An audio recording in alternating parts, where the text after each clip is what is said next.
नमस्ते प्रणाम हमारी भोजपुरिया भोजी पुष्पा सिंह। तो एगो कृष्ण जन्म अष्टमी पर्व सबके भजन सुनावत नहीं। तो गीत कैसन लगी तो कमेंट में जरूर बताइम जा भोजपुरिया भोजी चैनल से। कि घंटी बाजता राम जी आइले अगना, घंटी बाजता राम जी आइले अगना।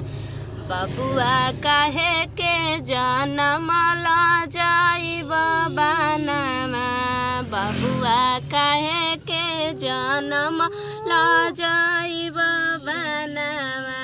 घंटी बाजता राम जी आइले अगना, घंटी बाजता राम जी आइले अगना।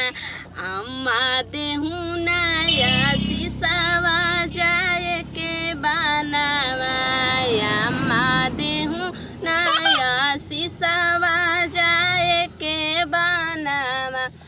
बबुआ सीता ऐसन नारी के छोड़ौला अगना, बबुआ सीता ऐसन नारी के छोड़ौला अगना। अम्मा करम में लिखल बाजाए के बनावा, अम्मा करम में लिखल बाजाए के बनावा। बबुआ काहे के जनम ला जाइब बानमा, बबुआ काहे के जनम ला जाइब बानमा। अम्मा देहु नया शीशवा जाए के बनावा, अम्मा देहु नया शीशवा जाए के बनावा।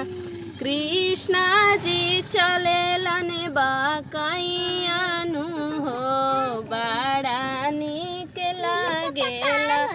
कृष्ण जी चलेलन बाकैयानु हो, बड़ा नीक लागेला।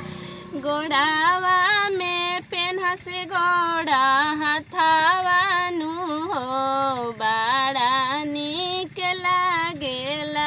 कृष्ण जी चलेलन बाकैयानु हो, बड़ा नीक लागेला।